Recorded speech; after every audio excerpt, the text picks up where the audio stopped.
Terima kasih telah mengklik video ini di episode sebelumnya. Kita sudah membahas kisah tentang siapakah ular yang menggoda Adam dan Hawa. Dan di episode kali ini kita akan membahas kisah tentang seorang malaikat terang yang jatuh. Siapakah dia? Tetapi sebelum masuk ke kisahnya, jangan lupa untuk subscribe channel ini supaya bisa lebih berkembang lagi ke depannya, dan nyalakan loncengnya agar kalian tidak ketinggalan video terbaru dari kami. Dan tanpa berlama-lama langsung saja kita masuk ke dalam kisahnya. Ini dia kisah tentang malaikat Lucifer.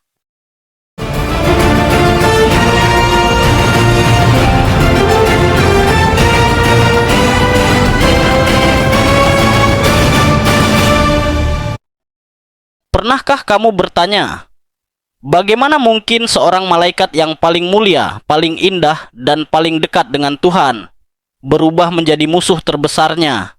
Ia bukan makhluk biasa. Ia diciptakan sempurna, dipenuhi hikmat, bercahaya melebihi yang lain. Namanya Lucifer, pembawa terang. Namun kisahnya bukan sekadar tentang kejatuhan, melainkan peringatan bagi seluruh ciptaan tentang bahaya kesombongan dan ambisi tanpa batas. Penciptaan Lucifer, malaikat yang sempurna. Lucifer diciptakan oleh Tuhan sebagai makhluk surgawi yang istimewa, bukan sekadar malaikat biasa. Dalam berbagai penafsiran kitab suci, ia digambarkan sebagai makhluk yang penuh hikmat dan keindahan, diciptakan dalam keadaan sempurna tanpa cacat.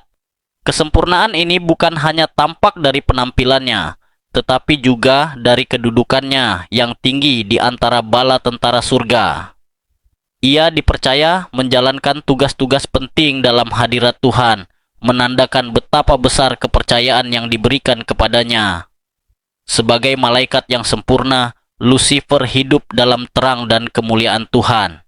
Ia memahami kebenaran, mengenal kehendak ilahi, dan menyaksikan secara langsung kebesaran Sang Pencipta. Tidak ada dosa atau kejahatan dalam dirinya pada saat itu. Semua yang ia miliki, hikmat, kuasa, dan keindahan, merupakan pemberian Tuhan, bukan hasil usahanya sendiri. Inilah yang membuat posisinya sangat mulia dibandingkan makhluk ciptaan lainnya. Kesempurnaan Lucifer juga tercermin dari pengaruhnya di surga.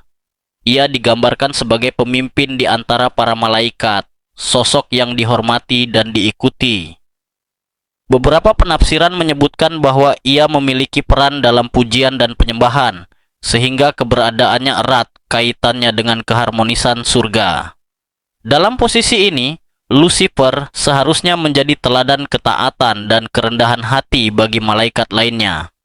Namun, penting untuk dipahami bahwa kesempurnaan yang dimiliki Lucifer tidak menjadikannya setara dengan Tuhan. Ia tetaplah ciptaan, bukan Sang Pencipta. Kebebasan kehendak yang diberikan Tuhan kepadanya membuka kemungkinan untuk tetap setia atau memilih jalan lain. Disinilah letak awal dari kisah besar tentang kejatuhan Lucifer. Karena kesempurnaan tanpa kerendahan hati dapat menjadi pintu masuk bagi kesombongan. Benih kesombongan. Benih kesombongan dalam diri Lucifer tidak muncul secara tiba-tiba, melainkan tumbuh perlahan dari kesadaran akan keindahan dan kedudukannya sendiri. Awalnya, ia hanya menyadari betapa besar peran yang diembannya dan betapa luas pengaruh yang dimilikinya di surga. Kekaguman terhadap anugerah Tuhan yang seharusnya membawa syukur justru mulai berubah menjadi rasa puas diri.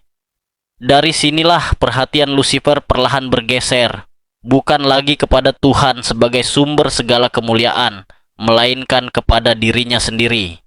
Kesombongan itu semakin menguat ketika Lucifer mulai membandingkan dirinya dengan makhluk surgawi lainnya. Ia melihat bahwa tidak ada malaikat yang menyamai hikmat, kemegahan, dan keindahannya. Perbandingan ini melahirkan perasaan lebih tinggi dan lebih layak untuk dihormati. Tanpa disadari, dalam hatinya tumbuh keinginan untuk diakui bukan hanya sebagai pelayan, tetapi sebagai sosok yang pantas menerima kemuliaan yang lebih besar. Pada tahap inilah kesombongan berubah menjadi ambisi. Lucifer tidak lagi puas dengan posisi yang telah Tuhan berikan. Ia mulai memendam keinginan untuk meninggikan dirinya sendiri, bahkan menyamai Tuhan. Pikiran ini bukan sekadar rasa bangga, tetapi sebuah pemberontakan batin yang halus. Ia tidak langsung menentang Tuhan secara terbuka, namun di dalam hatinya telah lahir sikap menolak otoritas ilahi. Benih kesombongan tersebut akhirnya merusak kemurnian hati Lucifer.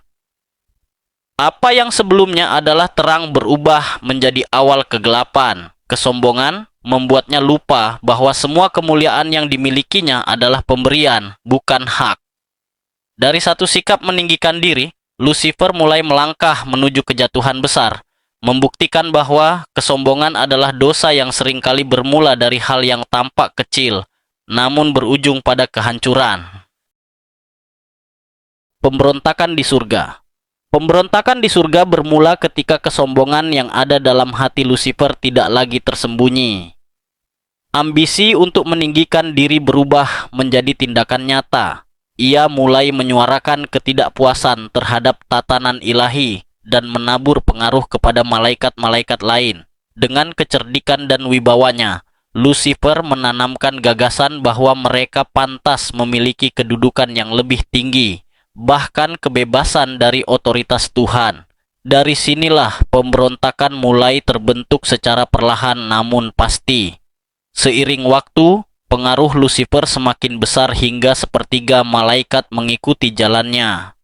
Terjadilah konflik rohani di alam surgawi, sebuah pertentangan antara ketaatan dan kesombongan. Tuhan mengutus malaikat Mikael beserta bala tentara surga untuk menghadapi pemberontakan tersebut. Pertempuran ini bukan sekadar adu kekuatan, melainkan pernyataan bahwa kebenaran dan ketertiban ilahi tidak dapat digoyahkan oleh ambisi makhluk ciptaan.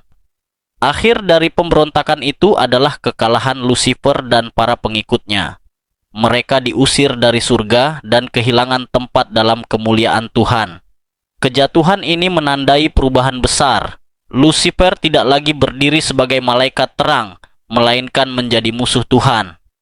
Pemberontakan di surga menjadi bukti bahwa tidak ada makhluk, setinggi apapun kedudukannya, yang dapat melawan kehendak Tuhan tanpa menghadapi konsekuensi yang besar.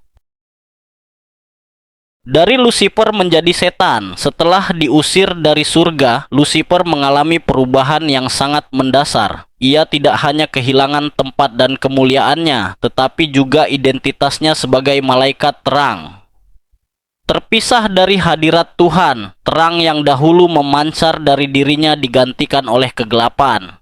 Sejak saat itu, ia dikenal sebagai setan, yang berarti penentang atau musuh. Perubahan ini menunjukkan bahwa dosa tidak hanya memengaruhi tindakan, tetapi juga mengubah hakikat dan tujuan hidup seseorang. Sebagai setan, arah hidupnya sepenuhnya berlawanan dengan kehendak Tuhan. Jika sebelumnya ia melayani dan memuliakan Tuhan, kini ia berusaha menentang dan merusak karyanya. Namun, setan tidak menggunakan kekuatan secara terang-terangan. Ia memanfaatkan kecerdikan, tipu daya, dan kebohongan. Strateginya adalah menjauhkan makhluk ciptaan dari kebenaran dengan cara yang halus, sehingga mereka jatuh tanpa merasa dipaksa. Peran setan terlihat jelas ketika ia mulai menggoda manusia. Ia tidak datang sebagai makhluk yang menakutkan, melainkan sebagai suara yang menimbulkan keraguan terhadap firman Tuhan. Dengan memutarbalikkan kebenaran, ia membuat manusia mempertanyakan kehendak Tuhan dan memilih jalan sendiri. Dari sinilah kejahatan masuk ke dalam dunia, bukan karena Tuhan menghendakinya, tetapi karena setan menggunakan kebebasan kehendak untuk menentang kebenaran dan menyesatkan ciptaan lainnya. Dampak kejatuhan dan janji kemenangan. Kejatuhan Lucifer dan kehadiran setan membawa dampak besar bagi dunia ciptaan. Ketika manusia tergoda dan jatuh ke dalam dosa, hubungan yang semula harmonis antara manusia dan Tuhan menjadi rusak. Dosa membuka pintu bagi penderitaan, ketakutan, dan kematian. Sejak saat itu, dunia tidak lagi berada dalam keadaan sempurna. Kejahatan, ketidakadilan, dan pergumulan menjadi bagian dari kehidupan manusia. Semua ini bukan karena Tuhan gagal, melainkan akibat dari pilihan bebas yang disalahgunakan. Namun, di tengah dampak kejatuhan tersebut, Tuhan tidak meninggalkan ciptaannya. Justru sejak awal, Tuhan telah menyiapkan rencana keselamatan sebagai jawaban atas dosa.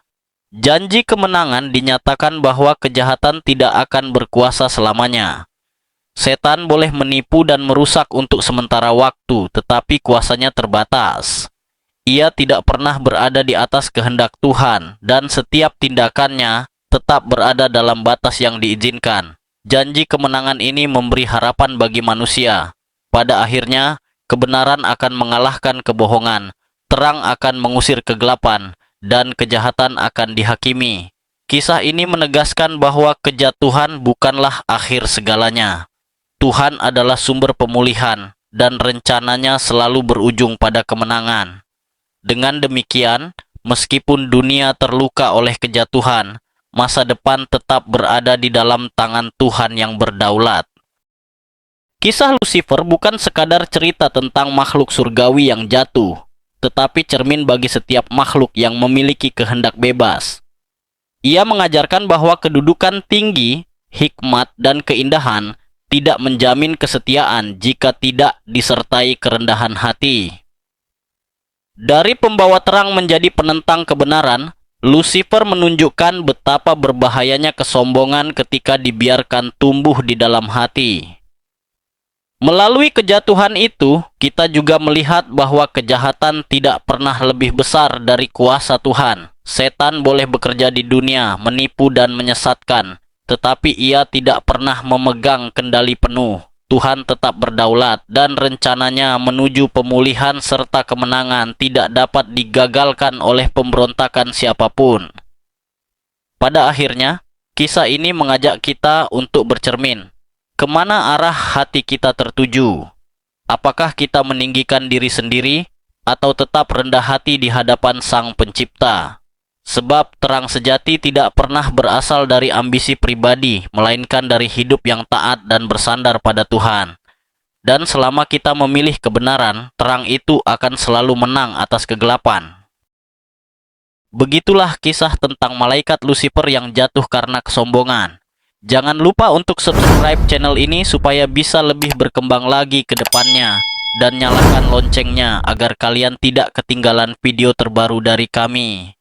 Dan sampai jumpa di episode selanjutnya.